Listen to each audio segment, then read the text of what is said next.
شروع کریں۔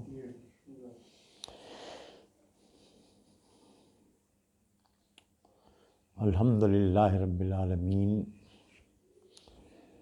والصلاة والسلام علی رسولہ الکریم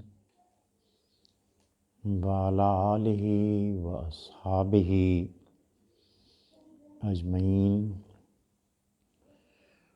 اعوذ باللہ من الشیطان الرجیم، بسم اللہ الرحمن الرحیم۔ یا ایہا الناس قد جاءتکم موعظۃ یا ایہا الناس قد جاءتکم موعظۃ من ربکم وشفاء لما فی الصدور وشفاء لما فی الصدور وہدی ورحمۃ للمؤمنین۔ صدق اللہ العظیم۔ رب اشرح لی صدری ویسر لی امری واحلل عقدۃ من لسانی یفقہوا قولی۔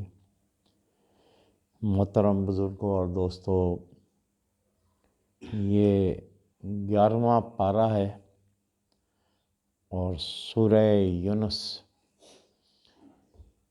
اس کی 57ویں آیت ہے جو آپ کے سامنے تلاوت کی گئی ہے۔ آج کی نشست کا موضوع عظمت قرآن ہے۔ قرآن کی عظمت کو بیان کرنا ہے، اسی پر گفتگو ہوگی انشاءاللہ تعالی۔ اللہ تعالیٰ نے انسانوں کی ہدایت کے لیے انبیاء علیہ السلام کو مبعوث فرمایا، اور ایک روایت کے مطابق کوئی 1,24,000 پیغمبر اس دنیا میں تشریف لائے۔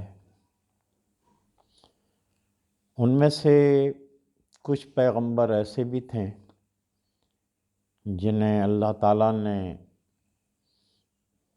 ان پر صحیفے نازل کیے انسانوں کی رہنمائی کے لیے۔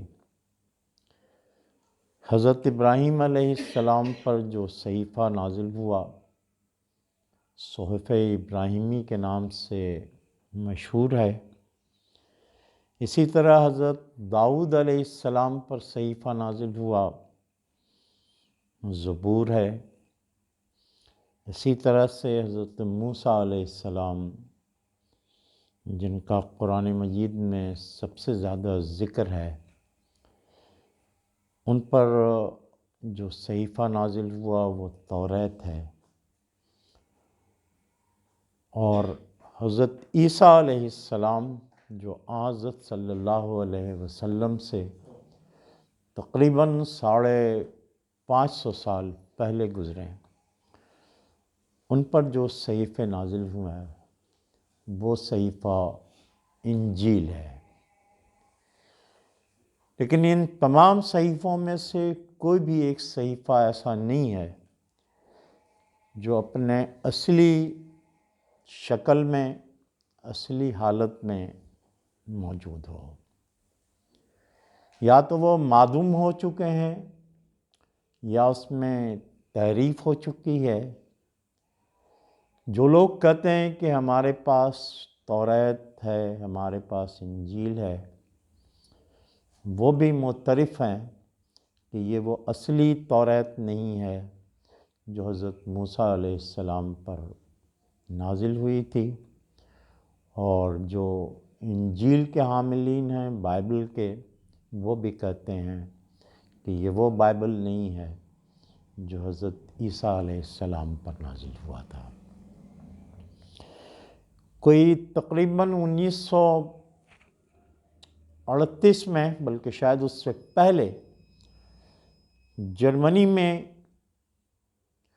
یہودیوں نے اور عیسائیوں نے مل کر ایک ادارہ تشکیل دیا تھا، اور اس ادارے کا مقصد یہ تھا کہ گزشتہ 1400 سال میں مختلف ادوار میں جو قرآن مجید کے نسخے دستیاب ہیں ان کا تقابلی جائزہ لیا جائے، موازنہ کیا جائے، اور پھر دنیا کو یہ بتایا جائے کہ وہ صحیفہ جو رسول اللہ صلی اللہ علیہ وسلم پر نازل ہوا تھا یہ وہ صحیفہ نہیں ہے جو آج پڑھا جا رہا ہے۔ اور 1-2 سال نہیں، کئی سال تک وہ تحقیق کرتے رہے، اس پر جستجو کرتے رہے، پہلی صدی ہجری سے لے کر 14 صدی ہجری تک کے مختلف علاقوں سے، دنیا کے مختلف گوشوں سے انہوں نے قرآن مجید کے کوئی 40,000 نسخے جمع کیے اور اس پر $1 ملین خرچ کیا، ادارہ تشکیل پایا، اور پھر وہ اس نتیجے پر پہنچے کہ یہ مختلف ادوار میں جو قرآن مجید کے نسخے دستیاب ہیں ان میں کہیں پر بھی کوئی ایک نقطے کا تبدیلی یا اس میں تغیر نہیں ہے۔ کہیں کتابت کے لحاظ سے زبر زیر کی غلطی تو ہے، لیکن کہیں پر بھی ایسا نہیں ہے کہ قرآن مجید کے اندر کچھ اور ہو پہلی صدی ہجری کے اور 14ویں صدی ہجری میں کہیں اور۔ اس کے ساتھ ہی ساتھ انہوں نے توریت اور بائبل کا موازنہ کیا اور لکھا کہ 1-2 جگہ نہیں، سینکڑوں مقامات ہیں جس میں مختلف جو بائبل کی کتابیں ہیں اس کے اندر موازنہ کرنے سے پتہ چلتا ہے کہ ایک دوسرے سے قطعی مختلف ہیں۔ 1939 میں دوسری جنگ عظیم ہوئی شروع، اور اس میں کوئی بمبنگ کے نتیجے میں وہ ادارہ جہاں 40,000 قرآن مجید کے نسخے رکھے گئے تھے اور جس پر مستشرقین یعنی وہ غیر مسلم جو ناقدانہ نگاہ سے قرآن مجید پر تحقیق کر رہے تھے، وہ سارے کے سارے وہ ادارے ہی تباہ ہو گیا۔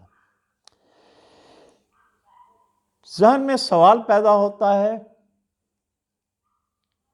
کہ یہ سارے صحیفے تو اللہ تعالیٰ نے نازل کیے ہیں، حضرت ابراہیم علیہ السلام پر ہو، حضرت عیسیٰ علیہ السلام پر ہو، یا محمد صلی اللہ علیہ وسلم پر، پھر وہ سارے کے سارے معدوم کیوں ہو گئے، ختم کیوں ہو گئے، اپنے اصلی شکل میں کیوں نہیں موجود ہیں؟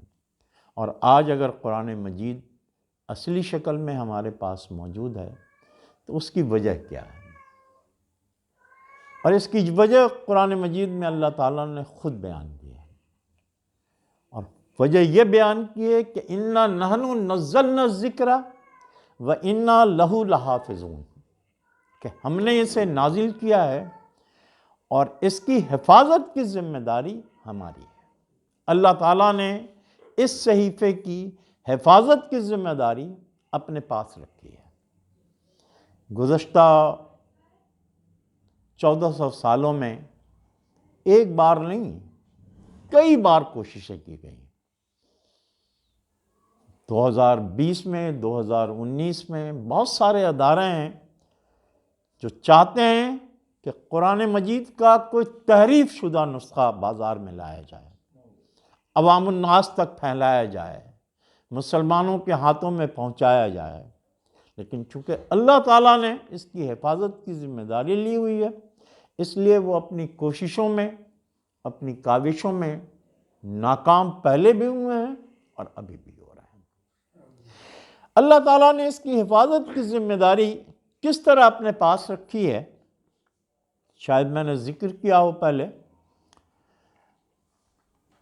اسی کراچی میں گلشن اقبال ہے، اس گلشن اقبال میں ایک انجینئر صاحب ہیں، حیات ہیں، وہ این ای ڈی یونیورسٹی سے انہوں نے انجینئرنگ کی، اور آج سے کوئی 25 سال 30 سال پہلے جب نیا نیا آغاز ہوا تھا کراچی میں اسٹیل مل کا، اس میں ملازم ہو گئے۔ اسٹیل مل کی انتظامیہ نے کچھ افراد کا انتخاب کیا اور انہیں روس ٹریننگ کے لیے بھیجا کہ میٹالرجی میں فولاد کے اقسام، اس کے بارے میں جاننے کے لیے ذرا آپ روس تشریف لے جائیں۔ بہت سارے افراد گئے، ان میں سے وہ انجینئر صاحب بھی گئے۔ جانے کے ساتھ ہی انہیں کہا گیا کہ آپ پہلے روسی زبان سیکھیں، اس کے بغیر جو ہے وہ ٹریننگ نہیں ہو سکتی ہے۔ روسی زبان انہوں نے سیکھا۔ کئی مہینے گزر گئے۔ ایک دن کہیں سے گزر رہے تھے کہ ایک عمارت نظر آئی، اور مسجد نما عمارت نظر آئی۔ پاس پڑوس کے لوگوں سے پوچھا کہ یہ مسجد ہے؟ لوگوں نے کہا جی ہاں مسجد ہے، لیکن اس میں تو تالے پڑے ہوئے ہیں۔ جی ہاں بند ہے یہ۔ کب سے بند ہے؟ زمانے سے بند ہے۔ معلوم ہے کہ اس کی چابی کہاں ہے؟ لوگوں نے بتایا کہ یہ تیسری گلی میں کوئی چوتھا مکان ہوگا، وہاں آپ چلے جائیں، وہاں جو ہے وہ آپ کو اس کی چابی مل جائے گی۔ وہ گئے اس گھر پہ، دستک دیا، ایک صاحب نکلے، انہوں نے کہا کہ وہ جو مسجد ہے اس کی چابی آپ کے پاس ہے؟ جی ہاں میرے پاس ہے، لیکن آپ کون ہیں؟ میں پاکستانی ہوں، مسلمان ہوں، ٹریننگ پہ آیا ہوں۔ میں ابھی گزر رہا تھا، آج جمعہ کا دن ہے، تو میں نے دیکھا کہ یہ مسجد نما عمارت ہے۔ میرا دل چاہا کہ آج نماز جمعہ یہیں ادا کر لیا جائے، لیکن میں نے دیکھا کہ یہاں تو تالے پڑے ہوئے ہیں۔ اب بعد میں یہ معلوم ہوا کہ چابی آپ کے پاس ہے، عنایت کریں تاکہ نماز ادا کی جائے۔ انہوں نے غور سے انہیں دیکھا اور پھر چابی ان کے حوالے کر دی۔ ذرا یاد رکھیے گا، اِنَّا نَحْنُ نَزَّلْنَا الذِّكْرَ وَإِنَّا لَهُ لَحَافِظُونَ، ہم نے اسے نازل کیا ہے اور اس کی حفاظت کی ذمہ داری ہماری ہے۔ اللہ تعالیٰ کیسے حفاظت کی ذمہ داری رکھتا ہے؟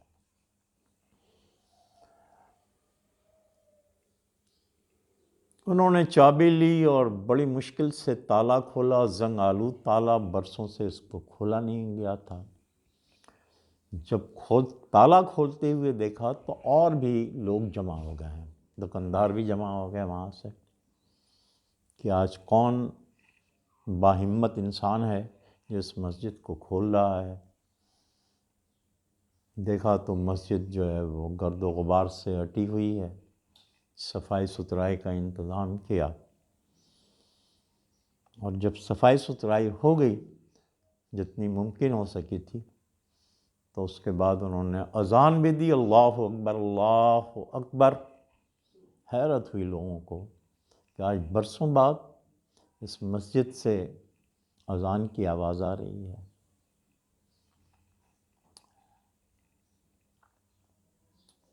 جمعے کی نماز بھی ادا ہو گئی۔ کچھ دیر تک لوگوں کی باہمی گفتگو ہوئی، اپنے اپنے گھروں میں چلے گئے۔ یہ چابی دینے کے لیے اس کے گھر گئے۔ ایک ٹین ایج کا بچہ، اس نے کہا کہ انکل ایک کپ چائے ہمارے ساتھ نہیں پئیں گے؟ انہوں نے کہا کیوں نہیں؟ اس نے اپنے ڈرائنگ روم میں بیٹھا دیا، وہ بچہ بھی بیٹھ گیا۔ آپ مسلمان ہو؟ بچے سے پوچھا۔ اس نے کہا الحمدللہ۔ قرآن پڑھنا جانتے ہو؟ اس نے کہا جی۔ اس نے کہا قرآن مجید کا کوئی نسخہ ہے تمہارے پاس گھر میں؟ اس نے کوئی جواب نہیں دیا۔ ایک بار پوچھا، 2 بار پوچھا، 3 بار پوچھا، لیکن وہ بچہ خاموش، کوئی جواب نہیں دے رہا۔ انہوں نے اپنی جیب سے جیبی سائز کا قرآن مجید کا نسخہ ایک نکالا اور کھول کر اس کے سامنے رکھا کہ پڑھو اسے۔ وہ لڑکا کبھی اس صحیفے کو دیکھ رہا تھا، کبھی ان کی شکل دیکھ رہا تھا، کبھی صحیفے کو دیکھتا، کبھی ان کی شکل دیکھتا۔ میں نے قرآن مجید رکھا ہے، پڑھو بیٹا اسے۔ لیکن وہ بچہ نے اپنا لب نہیں کھولا، پڑھنے کے لیے تیار نہیں۔ کیا ہوا؟ آپ نے تو کہا کہ میں قرآن پڑھنا جانتا ہوں۔ کوئی لڑکا جواب نہیں دے رہا۔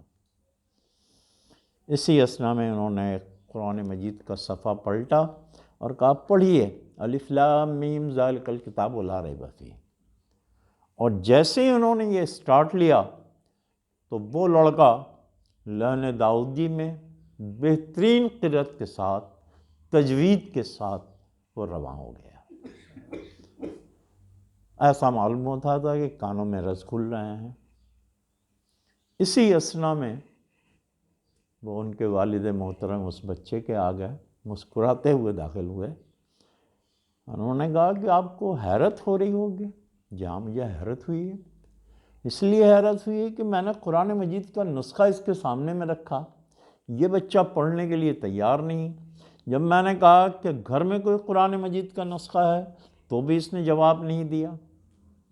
انہوں نے جو جواب دیا ہے وہ دیکھیے گا، اور اس آیت کو دیکھیے گا کہ اِنَّا نَحْنُ نَزَّلْنَا الذِّكْرَ وَإِنَّا لَهُ لَحَافِظُونَ۔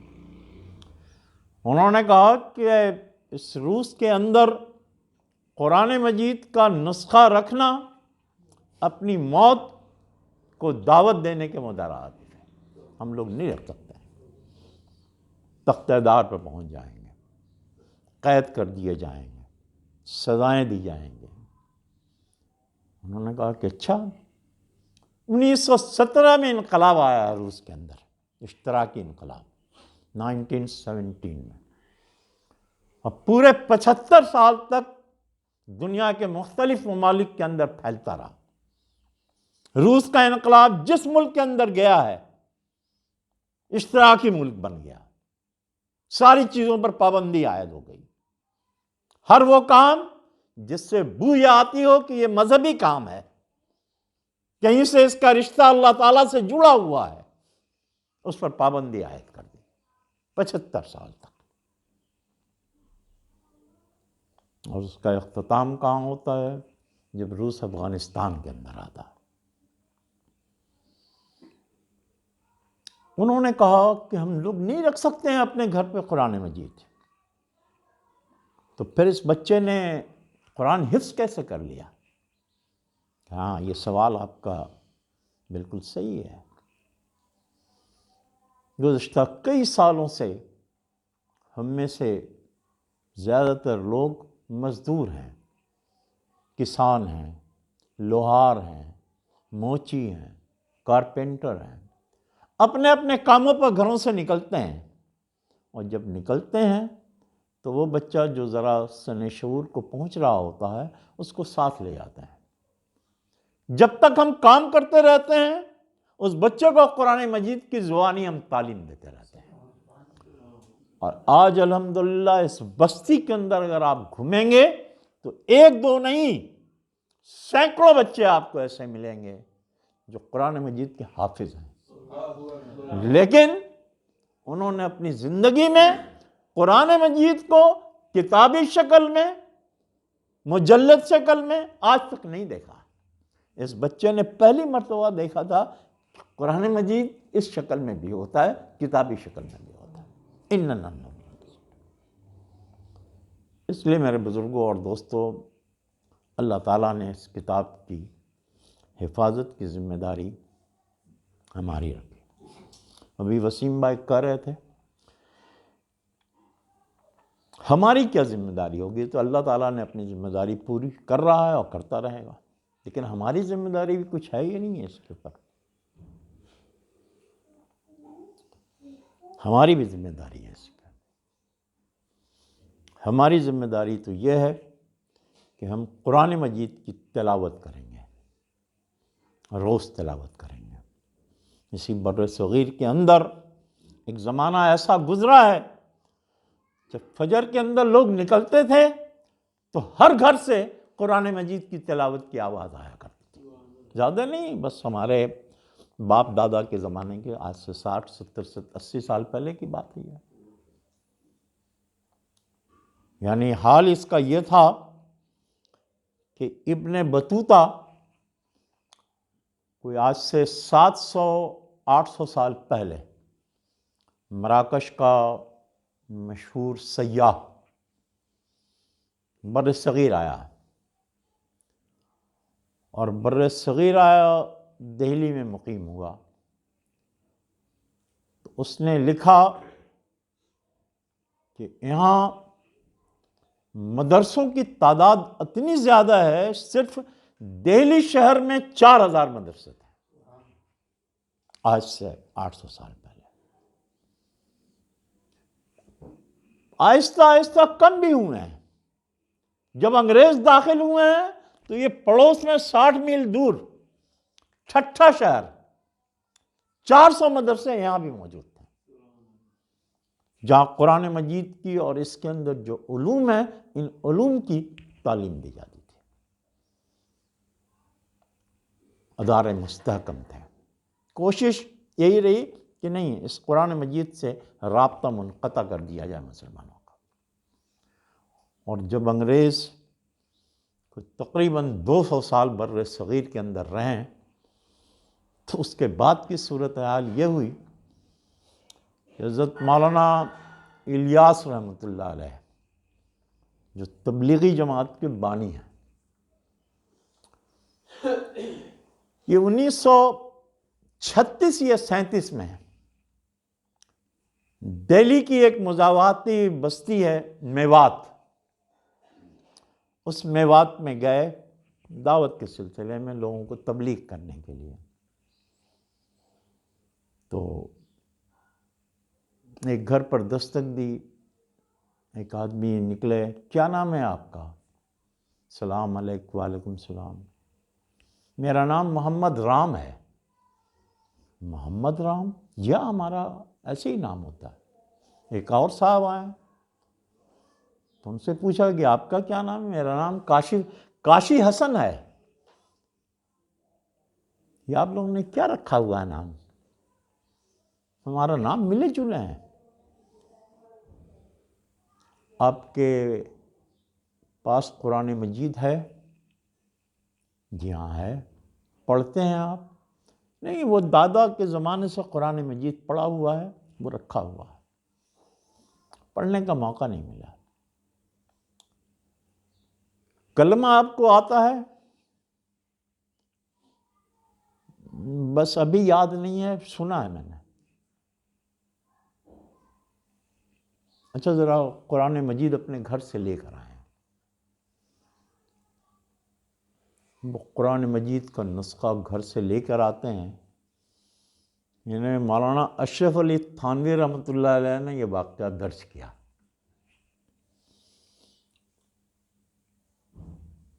جب لے کر آئے وہ تو دیکھا کہ قرآن مجید گائے کے گوبر سے لیپا ہوا ہے. جی کیا کیا آپ نے؟ کہتے ہیں یہ اللہ تعالیٰ کی مقدس کتاب ہے. اب گائے کا گوبر بڑا محترم ہے، تقدس والا ہے، لہٰذا اس کے تقدس کو دوبالا کرنے کے لیے ہم نے گائے کے گوبر سے اس کو اور لپیٹ دیا.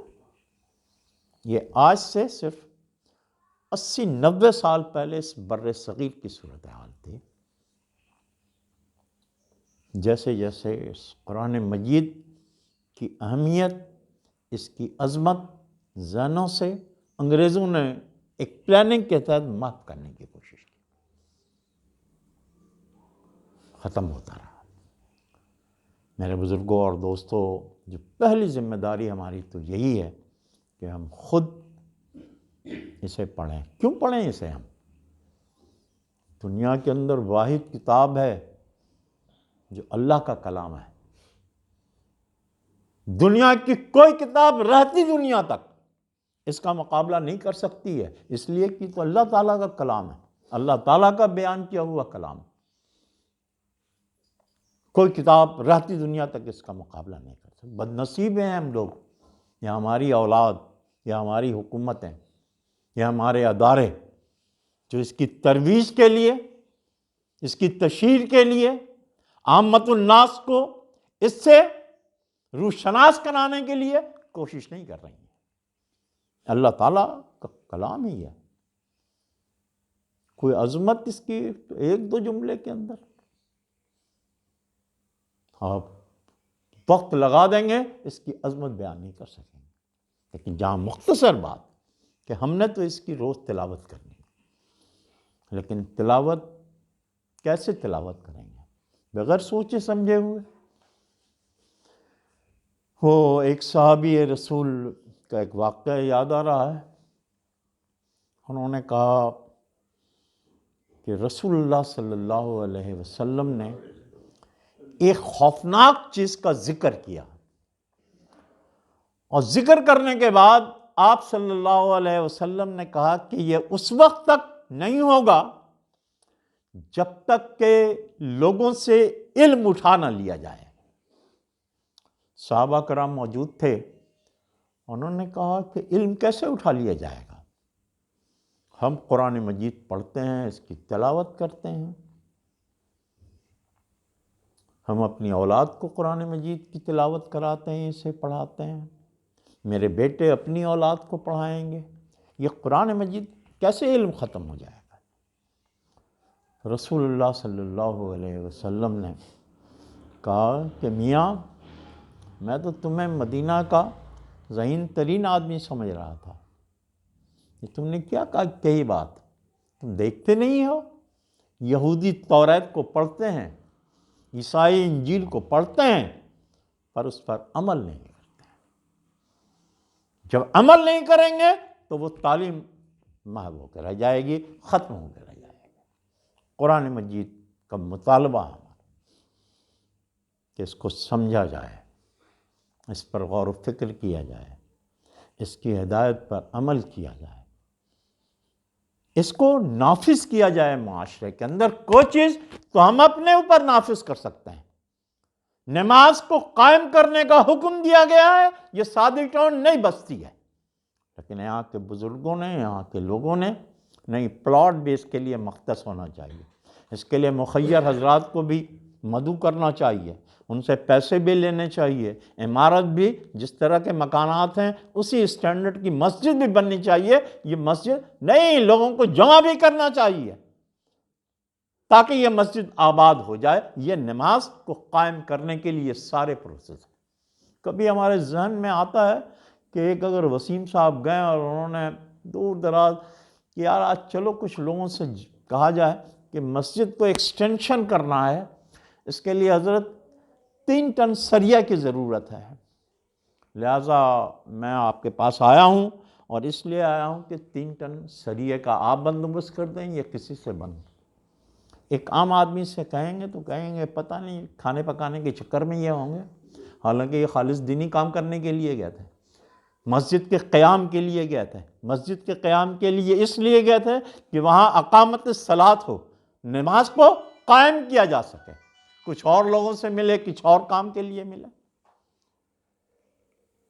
میرے بزرگوں اور دوستوں، بس قرآن مجید کی تلاوت ضروری ہے، روح کو سرور ملے گا، اطمینان ملے گا، قلب کو راحت ملے گی اس سے، لیکن اس سے بڑھ کر کام یہ ہے کہ اس کو سمجھا جائے۔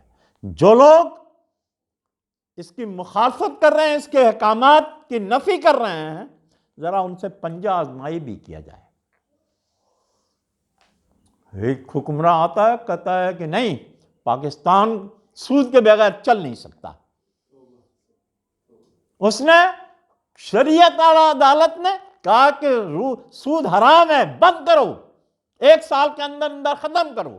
وہ سپریم کورٹ کے اندر چلے گئے اسٹے آرڈر لینے کے لیے کہ اس کا حکم معطل رکھا جائے 1 سال تک۔ کوشش کریں گے ہم کہ اپنی معیشت، ذرا آپ کیا اندازہ کریں، نفی کر رہے ہیں قرآن مجید کے احکامات کی۔ اللہ تعالیٰ نے شراب کو حرام دیا ہے، ہم پرمٹ جاری کر رہے ہیں کہ نہیں صاحب یہ سادی ٹاؤن ہے، اس سادی ٹاؤن میں کچھ کرسچن بھی ہوں گے، اس سادی ٹاؤن میں کچھ کفار بھی ہوں گے، اس کے اندر ممکن ہے کوئی یہودی بھی ایک آنکھ ہو، نہیں اس کے اندر جو ہے پارسی بھی اس کے اندر ہوں گے، ان کی بیچاروں کی ضرورت ہے نا۔ حالانکہ ہر مذہب کے اندر شراب حرام ہے، لیکن ذرا نہیں، کوئی ایک دکان کھل جانی چاہیے۔ اللہ تعالیٰ کے خلاف بغاوت اور سرکشی۔ یہ میں نے آپ کے سامنے جو آیت تلاوت کی ہے وہ یا ایھا الناس، اللہ تعالیٰ جو مخاطب ہیں وہ کس سے مخاطب ہیں؟ دنیا کے تمام انسانوں سے مخاطب۔ میں یونیورسٹی میں پڑھتا تھا، ڈھاکہ یونیورسٹی میں، تو بہت سارے لڑکے تھے جو سیکولر لابی کے تھے۔ کیا تم لوگ اسلام کی بات کرتے رہتے ہو، بس دین کی بات، قرآن کی بات، حدیث کی بات؟ ذرا کسانوں کو دیکھو کس حال میں ہے، برے حال میں، مزدوروں کو دیکھو کس حال کے اندر ہیں، طلبہ کو دیکھو کس حال کے اندر ہیں۔ یہ مختلف شعبے زندگی کے لوگ ہیں، پسے ہوئے لوگ ہیں، پسماندہ لوگ ہیں، ظلم ہو رہا ہے ان کے ساتھ، ان کے خلاف کھڑے ہو، کسانوں کے خلاف کھڑے ہو، مزدوروں کے خلاف کھڑے ہو، ان کو ان کے حقوق دلانے کی بات کرو، اور اتنے جذباتی انداز میں اور اتنے مؤثر انداز میں اپنی گفتگو کرتے تھے کہ ہاں معلوم ہوتا تھا کہ بڑے ہمدرد ہیں یہ۔ اور جب ان سے کہا جاتا تھا کہ یہ قرآن مجید، آپ تو مزدور کا الگ سے نام لے رہے ہو، کسان کا الگ سے نام لے رہے ہو، اور یہ اللہ تعالیٰ یا ایھا الناس کہہ رہے ہیں، اے دنیا کے انسان، تمہارا مسئلہ اس طرح حل ہوگا۔ یا ایھا الانسان، وہ دنیا کے تمام انسانوں سے اللہ تعالیٰ مخاطب ہو رہا ہے، اور مخاطب ہو کر ان کے مسئلے کو نشاندہی کر رہا ہے کہ یہ مسئلہ ہے تمہارا، اس سے تمہارے مسئلے حل ہوں۔ یا ایھا الناس قد جاءتکم موعظۃ من ربکم، اے دنیا کے انسانوں، تمہارے رب کی طرف سے نصیحت آ گئی ہے، موعظت آ گیا۔ ذرا اہل ایمان سے خالی مخاطب نہیں ہیں جو لا الہ الا اللہ پڑھنے والے ہیں۔ ہم کبھی کہتے ہیں کہ وہاں جا رہے ہیں یار، تو وہاں ایک ہندو مل گیا، اس کو کیسے ہم دیں گے؟ یہ آیت بتا رہی ہے نہیں کہ اس کو کیسے ہم دیں گے، کہ اس سے کہہ رہے ہیں کہ یا ایھا الناس، پتہ نہیں تمہارے پاس کون سی ہدایت کی کتاب ہے، لیکن یہ خالق کائنات ہے جن کو تم بولتے، کسی اور نام سے تم بولتے ہوگے، لیکن وہ کہہ رہا ہے کہ ہم نے یہ نصیحت تمہارے لیے نازل کی ہے۔ قد جاءتکم موعظۃ من ربکم، تمہارے رب کی طرف سے یہ نصیحت آ گئی۔ میرے بزرگوں اور دوستو، یا ایھا الناس قد جاءتکم موعظۃ من ربکم وشفاء لما فی الصدور، یہ ایسی نصیحت ہے جس نصیحت میں تمہارے قلب کی جو بیماریاں ہیں، شفاء لما فی الصدور، دل میں جو بیماریاں ہیں اس کی شفا ہے۔ آپ کبھی کبھی حیرت کریں گے کہ میں نے تو گیا تھا چیک کرانے کے لیے، تو انہوں نے کہا جناب 4 میں سے 2 تو آپ کا جو ہے والو بند ہو گیا ہے، فوری طور پر آپ کے آپریشن کی ضرورت ہے، اسٹنٹ لگے گا اس کے اندر۔ قرآن مجید سے کیسے اسٹنٹ کے بغیر کام ہوگا، ذرا مجھے بتائیں تو صحیح۔ ہاں ٹھیک ہے، یہ جسمانی بیماری ہے، لیکن روحانی بیماری بھی ہے، لیکن جسمانی بیماری کا بھی علاج، یعنی اگر آپ باہر کے میگزین پڑھ رہے ہوں، یہودیوں کے میگزین پڑھ رہے ہوں، نیوز ویک اگر آپ کو پڑھنے کا موقع ملا، ٹائمز کو پڑھنے کا اگر موقع ملا،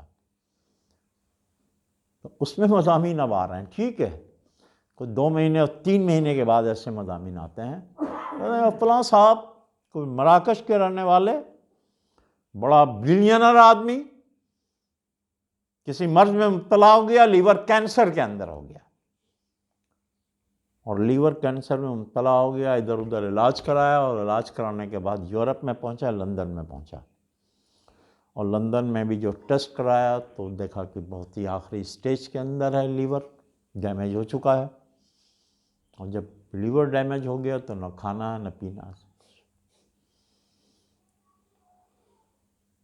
ڈاکٹر نے کہا کہ میاں ایسا کریں، آپ بالکل ٹھیک ہیں، کوئی فکر نہیں کریں، آپ صحیح ہو جائیں گے، جو مرضی آپ کا دل چاہے کھانا کھائیں، لیکن ایک کام اور کریں گے، آپ کا کہیں گھومنا پھرنا تو ہے نہیں، بس آپ مصر کے ایک قاری ہیں، قاری عبد الباسط ان کا نام ہے، پتہ نہیں کہ کیا ان کی آواز میں اثر ہے، ذرا سورہ رحمان کی جو ان کی تلاوت ہے، ویسے پورے قرآن مجید کی تلاوت ان کی ہے، لیکن نہیں، سورہ رحمان کی تلاوت، بس آپ بستر پر لیٹے رہو اور سورہ رحمان کی تلاوت سنتے رہو،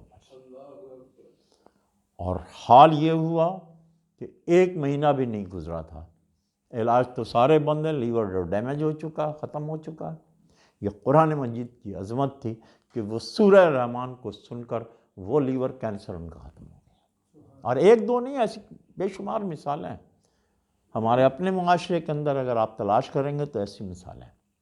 لیکن شفاء لما فی الصدور، یہ ہمارے اندر جو دل کی بیماریاں ہیں، جس کو ہم بغض کہتے ہیں، جس کو کینہ کہتے ہیں، جس کو تکبر کہتے ہیں، جس کو حسد کہتے ہیں،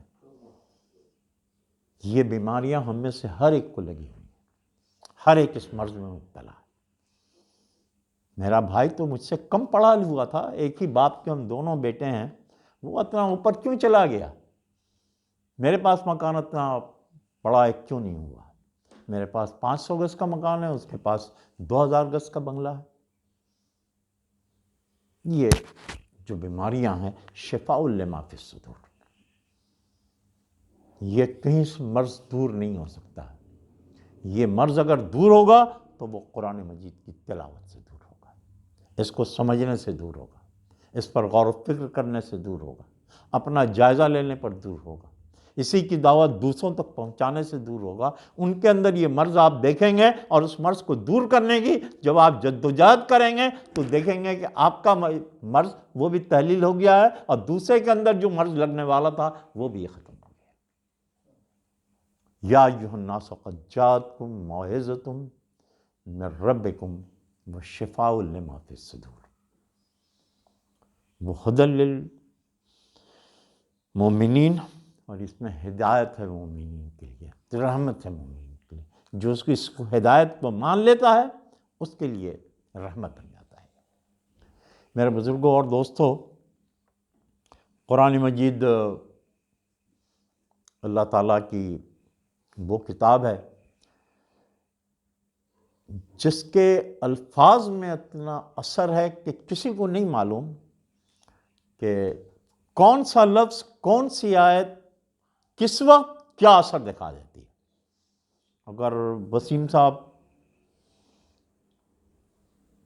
یا نیّر صاحب لوگوں کو جمع کرتے ہیں درس کے لیے، ٹھیک ہے، بزرگ آدمی ہیں یار، پرانے آدمی ہیں، سادے ٹون کے، دعوت دی ہے تو چلے جانا چاہیے۔ ہم نے اپنے مطلب ایک اخلاقی طور پہ آپ آئیں، ان کی بات رکھنے کے لیے بھی آپ آئیں کہ نہیں، ہم لوگ ایک ہی سوسائٹی کے اندر رہتے ہیں، بزرگ نے ایک دعوت دی ہے تو، لیکن اصل مقصد یہ نہیں ہے۔ اصل مقصد تو یہ ہے کہ ان کا بھی یہی کام ہے کہ کسی نہ کسی طرح ہم ہدایت پالیں۔ قرآن مجید کا مقصد یہ ہے کہ اس سے ہدایت حاصل کری جائے، بولنے والے کے لیے بھی ہدایت، سننے والے نہیں ہے کہ سارے آدمی برابر ہدایت حاصل کر لیں گے۔ کون سی آیت کس کو کس وقت اسٹرائک کرے نہیں معلوم، اور اس کی زندگی کے کایا پلٹ دے۔ حضرت فضیل بن عیاض اپنے زمانے کے مشہور ڈاکو تھے، کہہ کے چھاپا مارتے تھے، گھر پر ڈاکہ ڈالتے تھے کہ فلاں رات کو تمہارے گھر پہ حال ان کی ڈکیتی کا یہ تھا کہ عورتیں اپنے بچوں کو ڈرایا کرتی تھیں کہ بیٹا سو جاؤ، فضیل کے آنے کا ٹائم ہو گیا، نہ معلوم کس گھر پہ چھاپا مارے گا۔ اور وہ فضیل بن عیاض ایسے ہی ایک گھر میں کمند انہوں نے پھینکی داخل ہونے کے لیے کہ اس گھر میں کوئی شخص تلاوت کر رہا تھا اور سورہ حدید کی تلاوت کر رہا تھا، اور سورہ حدید کی وہ آیت تلاوت کر رہا تھا کہ الم یان للذین آمنوا ان تخشع قلوبہم لذکر اللہ، کیا اہل ایمان کے لیے وہ وقت نہیں آیا کہ ان کے دل اللہ کے ذکر سے پگھل جائیں؟ بس یہ جو سننا تھا کہ وہ جو ایک پیر اندر گیا تھا وہ پیر باہر آ گیا، اور وہ فضیل بن عیاض پھر کی زندگی کی کایا پلٹ گئی، اور کایا اس طرح پلٹ گئی کہ مفسر بھی ہو گئے، پھر مجاہد بھی ہو گئے۔ نہیں معلوم ہے اس قرآن مجید کی آیات کا یہ اثر ہے، اس کے اندر یہ اپنا اثر رکھتی ہے۔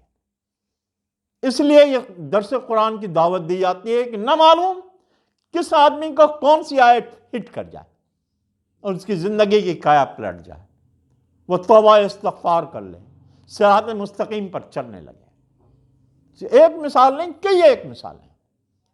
اس لیے اس قرآن مجید سے جو تعلق ہے، اس تعلق کو مضبوط کرنے کے لیے یہ ضروری ہے کہ پہلے اس کی تلاوت، اور تلاوت بھی اس طرح کہ کم از کم ایک رکوع، میں جو ایک بات کر رہا ہوں ذرا آپ شاید ایک آدھ دو منٹ کے بعد وہ آئے گا، کہ ایک رکوع آپ تلاوت کریں گے، آپ جو یہاں بیٹھے ہوئے ہیں ذرا لاڈلی اس کا ترجمہ بھی پڑھیں گے، ذرا لاڈلی اس کی تفسیر بھی پڑھیں گے، صرف آپ کا کام ہے۔ اور زیادہ سے زیادہ ایک رکوع پڑھنے کے لیے آپ کو آدھا گھنٹہ چاہیے۔ فجر کی نماز آپ نے پڑھی، وہاں سے ہو سکتا آپ نے واک بھی کیا اور گھر پہ آ گئے، اور گھر پہ آنے کے بعد آپ ایک رکوع آپ نے تلاوت کی، اس کا ترجمہ پڑھا، اس کی تفسیر پڑھی، کوئی ذکر اذکار کیا، قرآن مجید کو بند کر دیا۔ آپ یہ محسوس کریں گے، بولنے کی ضرورت نہیں ہوگی اہلیہ کو کہ اٹھ جاؤ نماز پڑھو، بچے کو، جوان بیٹے کو بولنے کی ضرورت نہیں پڑے گی کہ تم اٹھو میاں نماز پڑھو، کیوں نہیں پڑھ رہے ہو۔ آپ کی یہ ایکٹیویٹی کو 10 اور 15 دن اگر مسلسل جاری رہی تو آپ اگلے دن دیکھیں گے کہ وہ خود بندہ بچہ اٹھتا بھی ہے اور جاتا بھی۔ میں اس کو یعنی اظہار کے لیے نہیں، لیکن میں عملی طور پر بتا رہا ہوں۔ ایک فلیٹ میں رہتا ہوں میں، مجھے معلوم ہے کہ اس فلیٹ کے اندر ایک فلور پہ 20 فلیٹ ہیں۔ فجر کی نماز کے لیے جاتا تھا، ایک آدمی بھی نہیں نظر آتا، لیکن میں اٹھنے کے بعد تالا کھولا، پھر اس کو بند کیا، آواز کوئی 10-15 دنوں کے بعد دیکھا کہ ایک دو نہیں، اسی فلیٹ کے 5-6 فلور کے آدمی جو ہیں وہ نماز کے لیے جانے لگے۔ یہ خود ایکٹیویٹی آپ کی ہوگی، لیکن ممکن ہے کہ ایسا نہ بھی ہو۔ آپ کے دل میں یہ کسک ہے کہ یار میرا یہ بیٹا جوان ہے، الحمدللہ میڈیکل کالج کے اندر یہ پہنچ گیا ہے، نماز نہیں پڑھ رہا ہے، کوئی بہت زیادہ میرا تابع دار بھی نہیں ہے۔ ذرا کسی دن رات کو آپ اٹھیں 2-2:30 بجے، آرام سے آپ نے وضو کیا، 2 رکعت کی نیت کی، پھر 2 رکعت کی نیت کی، اور اس کے بعد آپ نے سورہ یاسین پڑھا۔ اور سورہ یاسین کو پڑھنے میں زیادہ 6 منٹ لگے گا، بہت ہی ٹھہر کے پڑھیں گے 10 منٹ لگے گا۔ اور پھر اللہ تعالیٰ سے آپ دعا کریں کہ اے اللہ، میں اپنی اس اولاد کے لیے میں بڑا متفکر ہوں، میں چاہتا ہوں کہ جس دین پر میں قائم ہوں اسی دین پر یہ بھی قائم رہے۔ اس کی بھی ایسے ایسے واقعات لوگوں نے بیان کیے ہیں کہ وہ بچہ جو بالکل باغی اور سرکش ہو چکا تھا، وہ بچہ جو ہے راہ راست کے اوپر آ جاتا ہے، لیکن کب؟ ذرا اللہ تعالیٰ سے رجوع کرنے کی ضرورت ہے۔ کبھی کبھی آپ یہ دیکھیں گے کہ دعوت آپ نے بہت سے لوگوں کو دی ہے لیکن وہ نہیں آتے ہیں درس قرآن کے اندر۔ بس ایک پر واقعے پر ختم کرتا ہوں کہ اس وقت آپ کیا کریں گے؟ آپ کہیں گے کہ جی میں نے تو تقریباً 50 دعوت نامے تقسیم کیے تھے، اب میرے دل میں یہ خواہش تھی کہ فلاں صاحب جو ہے اس دعوت میں ضرور شریک ہو جاتے ہیں، اس درس میں شریک ہو جاتے ہیں، لیکن نہیں شریک ہو رہے ہیں۔ مصر کے اندر امام حسن البنا ایک بستی میں، دور دراز بستی میں گئے، مسجد میں نماز پڑھی، تھوڑی سی گفتگو کی، اللہ اور اس کے رسول کی طرف دعوت دی۔ جب نکلنے لگے تو ایک صاحب نے کہا کہ حضرت آج رات تناول فرما لیں میرے گھر پہ، رات کا کھانا کھا لیجیے گا۔ انہوں نے شکریہ کے ساتھ دعوت قبول کر لی، ان کے گھر پہنچ گئے، الحمدللہ کھانا کھایا، کہا کہ یہ آپ کا کمرہ ہے، 2 آدمی تھے، اس کمرے میں آپ آرام فرمائیں۔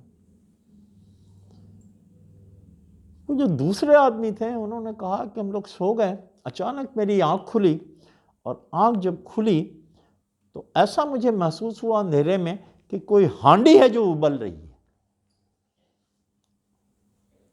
میں نے کہا یہاں ہانڈی اس وقت کہاں سے ابلے گی؟ ذرا اٹھ کے میں دیکھا تو دیکھا وہ جو شیخ ہمارے ساتھ تھے وہ جانماز پر بیٹھے ہوئے ہیں اور اللہ تعالیٰ سے دعا کر رہے ہیں۔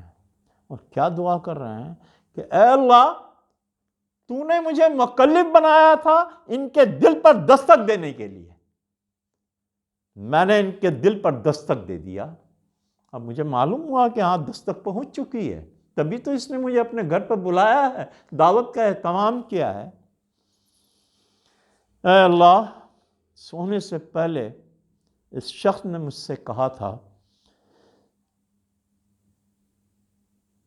کہ آپ اچھے لوگ ہیں، نیک لوگ ہیں، بھلے لوگ ہیں، دل چاہتا ہے کہ آپ کے ساتھ ساتھ رہوں، پر کیا کروں؟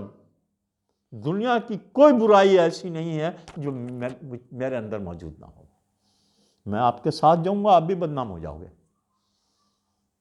دل تو میرا چاہتا ہے کہ آپ جیسے لوگوں کے ساتھ اٹھتا بیٹھتا رہوں۔ اللہ تعالیٰ سے اب وہ دعا کر رہے ہیں کہ اللہ اس شخص کے دل پر میں نے دستک دی، دستک پہنچ بھی گئی، اس کو احساس بھی ہو گیا، اب اس کے دل کو پھیرنے کا کام یہ تیرا کام ہے۔ میرے بزرگوں اور دوستوں، جہاں دعوت آپ دے رہے ہیں لوگوں کو، اس قرآن مجید کا پیغام ہے کہ دعوت آپ دے رہے ہیں ذرا اخلاص کے ساتھ اس کے لیے دعا بھی کریں کہ یہ شخص کاش ہمارے ساتھ ہوتا، کاش یہ قرآن کا داعی ہوتا، کاش یہ دین کا داعی ہوتا، کاش یہ صادق چون کا یہ نمایاں فرض ہوتا کہ لوگ اس کی شناخت کرتے ہیں اور اس کی دعوت پر عام لوگ بھی شریک ہو جاتا۔ یہ شناخت آپ کی ہو سکتی، اس لیے کبھی کبھی ذرا کسی رات میں، ابھی آپ نے کہا کہ ہم دعوت دیا لوگ اتنا نہیں پہنچے، لیکن نہیں، ذرا انالائسس کیجئے گا کہ ہم معلوم ہے ایک جگہ گئے ہیں اور ایک جگہ گئے ہیں، معلوم ہوا کہ ایک یونیورسٹی کے پروفیسر صاحب ہیں، بڑے قابل آدمی، پر ادھر نہیں آ رہے ہیں۔ ذرا دعوت دیا، کچھ گفتگو کر لی، اور کسی رات کو آپ نے دیکھا کہ میرے اندر وہ ایبیلٹی نہیں ہے، صلاحیت نہیں ہے کہ میں ان کو کنونس کر سکوں، نہیں، رات کو بس آپ اٹھ کے اور اللہ تعالیٰ سے رجوع کیا کہ میرا کام تو تھا کہ ان کو دعوت دینا، اب دلوں کو پھیرنا۔ بس میرے بزرگوں اور دوستوں، یہ قرآن مجید اللہ تعالیٰ کی کتاب ہے اور یہ اس کی حفاظت کی ذمہ داری اللہ تعالیٰ کی ہے۔ ہمیں جو اللہ تعالیٰ کے یہاں سامنے جواب دینا آنا ہے وہ جواب دہی اس بات کی ہوگی کہ اس کو عامت الناس تک پہنچانے کے لیے، اس کے پیغام کو عام کرنے کے لیے تم نے کتنی جد و جہد کی اور کاوش کی۔ یہ پوچھا جائے گا کہ باغی اور سرکش لوگ گھوم رہے تھے معاشرے کے اندر، ان کو روکنے کے لیے تم نے کیا کیا تھا؟ بس اس کا جواب تم دے دو۔ بس اس پر ایک بات پر ختم کرتا ہوں، وہ یہ ہے کہ ہم لوگ کہتے ہیں کہ رسول اللہ صلی اللہ علیہ وسلم کی سنت ادا کی جائے، اور سنت یہ ہے کہ ہر وہ کام جو اللہ کے رسول صلی اللہ علیہ وسلم نے کیا تھا اس کو اپنایا جائے۔ ہم کہتے ہیں کہ مسواک کرنا سنت ہے، ہم کہتے ہیں کہ کھانا سرو ہوا ہے، بریانی کھلائی ہے، لیکن یار وہ زردہ دیا نہیں، اور زردہ جو ہے کھانے کے بعد میٹھا، یہ رسول اللہ صلی اللہ علیہ وسلم کی سنت ہے، بالکل صحیح ہے۔ ایک سنت بس رسول اللہ صلی اللہ علیہ وسلم کی اگر یاد رہے تو وہ ساری کی ساری بقیہ جو سنتیں ہیں وہ اس کی ذیلی سنتیں ہیں، اور وہ سنت یہ ہے کہ رسول اللہ صلی اللہ علیہ وسلم اس دنیا کے اندر مبعوث ہوئے تھے اللہ کے دین کو نافذ کرنے کے لیے، اور آپ کی ساری جد و جہد اور آپ کی ساری کوششیں اور کاوشیں اسی میں آخر وقت تک رہی ہیں، اسی کے لیے دعوت بھی دیتے رہے، اسی کے لیے مسواک بھی کرتے رہے، اسی کے لیے لوگوں کو کھانے پر مدعو بھی کرتے رہے، اسی کی تبلیغ بھی آپ کرتے رہے، اسی کے لیے ابو جہل کو بھی دعوت دی، ابو لہب کو بھی دعوت دی، اسی کے لیے پنجہ آزمائی بھی کرتے رہے، اسی کے لیے عتبہ بن ربیعہ جب ان کے پاس آیا اور اس نے کہا شادی چاہیے تو خوبصورت ترین عورت تمہارے لیے حاضر ہے، دولت چاہیے تو دولت کے انبار تمہارے، لیکن اپنی دعوت چھوڑ دو، اور اللہ کے رسول صلی اللہ علیہ وسلم سنتے رہے، انہوں نے کہا تم ایک ہاتھ میں میرے سورج رکھ دو گے، تم تو عورت کی بات کر رہے ہو، تم دولت کی بات کر رہے ہو، تم سرداری کی بات کر رہے ہو، تم ایک ہاتھ میں میرے سورج رکھ دو اور دوسرے ہاتھ میں میرے چاند رکھ دو، اور پھر بھی مجھ سے کہو کہ آپ یہ کام چھوڑ دو، یہ کام میں نہیں چھوڑ سکتا، یہ رسول اللہ صلی اللہ علیہ وسلم کی سنت۔ بس ہمیں جو مبعوث کیا اللہ تعالیٰ نے رسول اللہ صلی اللہ علیہ وسلم کو، اور ہمیں ان کی امت میں شامل کیا، بس یہی ایک کام ہے۔ اللہ تعالیٰ سے دعا ہے کہ وہ ہمیں قرآن مجید کو پڑھنے، اس کو سمجھنے، اس کو غور و فکر کرنے، اس کی عظمت سے لوگوں کو آگاہ کرنے کی توفیق عطا فرمائے۔ وآخر دعوانا ان الحمدللہ رب العالمین۔ جزاک اللہ، جزاک اللہ محترم ساتھیوں، امید ہے کہ آج کا موضوع آپ کو پسند آیا۔